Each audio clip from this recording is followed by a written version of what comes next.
ایک شخص نے حضور سے کہا کہ حضور مجھے کوئی وصیت کیجئے۔ حضور نے اسے ارشاد فرمایا کہ تو غصہ نہ کیا کر۔ اس نے پھر کہا مجھے وصیت کیجئے، تو آقا کریم نے پھر فرمایا غصہ نہ کیجئے۔ اس نے پھر کہا، یہ بات ایک بار نہیں، اس نے کئی بار حضور سے پوچھی۔ وہ کوئی اور وصیت طلب کرنا چاہ رہا تھا کہ یہ تو ٹھیک ہے، کچھ اور وصیت بھی کیجئے۔ اس سے ایک تو اس شخص کی ذاتی صورتحال ایسی ہوگی، اور دوسری یہ ہے کہ اس نصیحت کی اہمیت کے پیش نظر کہ غصہ جب انسان کو آتا ہے تو وہ مغلوب ہو جاتا ہے اور بہت غلط فیصلے کر بیٹھتا ہے۔ اس لیے بار بار ایک نصیحت پر تاکید کرنا اور اس کا تکرار کرنا اس امر کی طرف توجہ دلاتا ہے کہ ہمیں معاملات کے اندر بہت معتدل رہنے کی ضرورت ہوتی ہے۔ جو شخص غصے کو نافذ کرنے کی طاقت رکھتا ہے، ایک تو ہوتا ہے کہ بندہ غصے سے خود اپنے آپ کو بے چین کرے گا، لیکن اپنے غصے کو نافذ نہیں کر سکتا، غصہ نکال نہیں سکتا، خود پیچ و تاب کھائے گا۔ لیکن یہ وہ شخص ہے جو غصے کو نافذ کر سکتا تھا، اس کے پاس طاقت تھی، لیکن اس نے اس کے باوجود غصے کو ضبط کیا۔ حضور علیہ السلام نے ارشاد فرمایا، قیامت کے دن اللہ تعالیٰ لوگوں کے سامنے اسے بلائے گا، تو اللہ تعالیٰ اسے اختیار دے گا کہ جنت کی حوروں میں سے جس کے ساتھ تم نکاح کرنا چاہتے ہو، جس کے ساتھ تم رہنا چاہتے ہو، تمہیں اس کا اختیار دیا گیا ہے، اس لیے کہ تم نے اپنے غصے کو ضبط کیا، اس کو نافذ کرنے کی طاقت کے باوجود۔ اور ایک روایت حضرت سلیمان بن سرد رضی اللہ تعالی عنہ سے مروی ہے، کہتے ہیں کنت جالسا مع النبی صلی اللہ علیہ وآلہ وسلم، میں حضور علیہ السلام کی مجلس میں بیٹھا ہوا تھا۔ دو لوگ تھے، وہ آپس میں الجھ رہے تھے۔ ان میں سے ایک شخص کا چہرہ غصے سے سرخ ہو گیا، رگیں پھولی ہوئی تھیں، اور ایک دوسرے کے لیے سب و شتم کا ماحول پیدا ہو گیا تھا۔ اللہ کے رسول صلی اللہ علیہ وآلہ وسلم نے ارشاد فرمایا، میں ایسا کلمہ جانتا ہوں کہ اگر یہ کلمہ پڑھ لیں تو ان کا یہ غصہ زائل ہو جائے گا، ان کی جو کیفیت ختم ہو جائے گی۔ اور وہ کیا ہے؟ اعوذ باللہ من الشیطان الرجیم۔ یہ پڑھ لیں تو جو ان کے اندر ہے وہ چلا جائے گا۔ تو لوگوں نے اس شخص کو کہا جس کی رگیں پھولی ہوئی تھی اور غصے سے اس کا چہرہ سرخ ہوا جا رہا تھا کہ تعوذ پڑھو، اعوذ باللہ من الشیطان الرجیم پڑھو۔ اور یہ اللہ تعالیٰ نے قرآن مجید میں ارشاد فرمایا ہے کہ جب غصے سے انسان بے قابو ہو جائے تو اس کو چاہیے کہ وہ اپنے غصے سے باہر نکلنے کے لیے تعوذ پڑھے۔ ایک روایت میں ہے، اللہ کے محبوب نے ارشاد فرمایا، تم میں سے اگر کوئی شخص غصے میں آئے تو وہ خاموش ہو جائے، تو خاموشی سے غصے کا لیول نیچے آنا شروع ہو جائے گا۔ اور ایک روایت میں ارشاد فرمایا، جب تم میں سے کوئی شخص غصے میں ہو تو وہ کھڑا ہوا ہو تو وہ بیٹھ جائے، اور اگر اس کا غصہ اس سے زائل ہو گیا تو ٹھیک، ورنہ لیٹ جائے۔ یعنی اگر وہ کھڑا ہو تو بیٹھ جائے، اور اگر بیٹھنے کے باوجود بھی غصہ ختم نہیں ہونے پا رہا تو لیٹ جائے، خاموش ہو جائے، تعوذ پڑھے اور بیٹھ جائے، یا پھر لیٹ جائے۔ تو یہ چار صورتیں غصے کو کم کر دیتے ہیں۔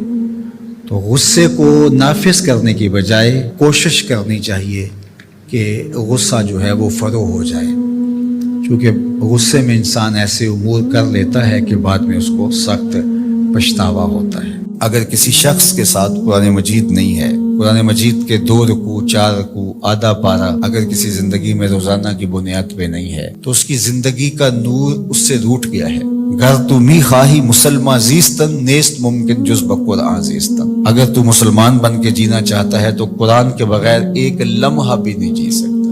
تو قرآن کو اپنی زندگی میں اس طرح داخل کر لیجئے گا کہ اٹھتے بیٹھتے چلتے پھرتے تمہارے ساتھ قرآن کی تعلیمات جڑی ہوں، کوئی دن قرآن مجید کی تلاوت سے خالی نہ ہو۔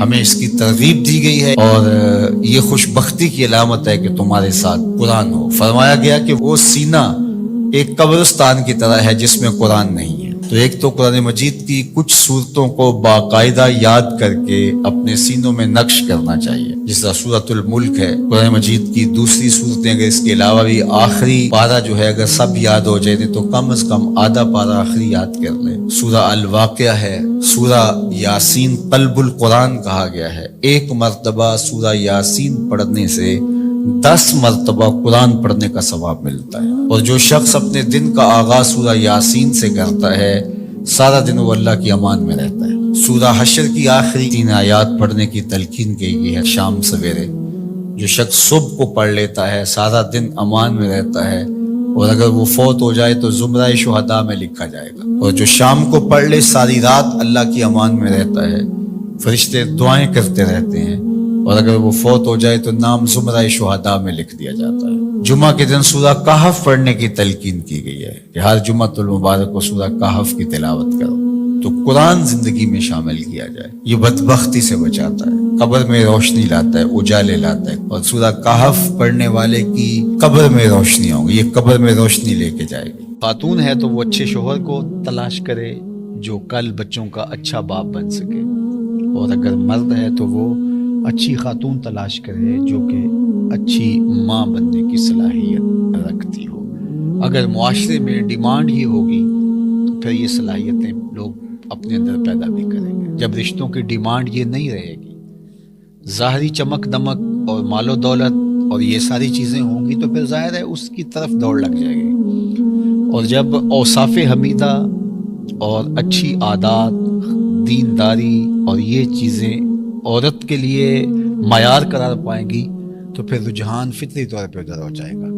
تو آج اگر ہمارے ہاں ان چیزوں کی کمی واقع ہو رہی ہے تو پھر اس کا سبب یہ ہے کہ ہمارے رجحان اور ہماری ترجیحات تبدیل ہو گئی۔ حضرت سیدنا عمر رضی اللہ تعالیٰ عنہ کا واقعہ آپ نے سنا ہوگا کہ آپ جب پہرا دے رہے تھے، راتوں کو گشت کیا کرتے تھے، تو ایک خاتون اپنی بیٹی سے کہہ رہی تھی کہ دودھ میں پانی ملاؤ تاکہ ہم زیادہ پیسے کما سکیں۔ تو اس لڑکی نے کہا کہ امیر المومنین حضرت عمر نے دودھ میں پانی ملانے سے منع کر رکھا ہے۔ تو اس خاتون نے کہا کہ عمر کون سا دیکھ رہا ہے؟ تو اس لڑکی نے کہا کہ عمر تو نہیں دیکھ رہا، عمر کا رب تو دیکھ رہا ہے۔ حضرت عمر رضی اللہ تعالیٰ عنہ بہت متاثر ہوئے اور اس دروازے پر نشان لگا دیا۔ واپس آئے، صبح ہوئی تو اپنے بیٹوں کو بلایا، اپنے بیٹے سے کہا کہ میں جو ہے وہ تمہارا ایک خاتون سے نکاح کرنا چاہتا ہوں۔ تو انہوں نے کہا کہ جس طرح آپ کی مرضی ہو۔ تو پھر آپ نے اس گھر پیغام بھیجا اور اس بیٹی کے رشتے کے لیے اس کی ماں سے کہا۔ تو حضرت عمر کے فرزند کا نکاح ہوا اس خاتون سے، ان سے ایک بیٹی پیدا ہوئی جس کا نکاح پھر عبدالعزیز سے ہوا، اور اس عبدالعزیز سے اور حضرت عمر کی پوتی سے پھر ایک بیٹا پیدا ہوا جس کا نام حضرت عمر بن عبدالعزیز۔ تو اچھی مائیں اچھی قوم دے سکتی ہیں، تو اچھی ماں کا انتخاب اس وصف پر آپ نے اپنے بیٹے کا نکاح کر دیا کہ یہ کس قدر اللہ سے خشیت اور اللہ سے خوف رکھنے والی خاتون ہے۔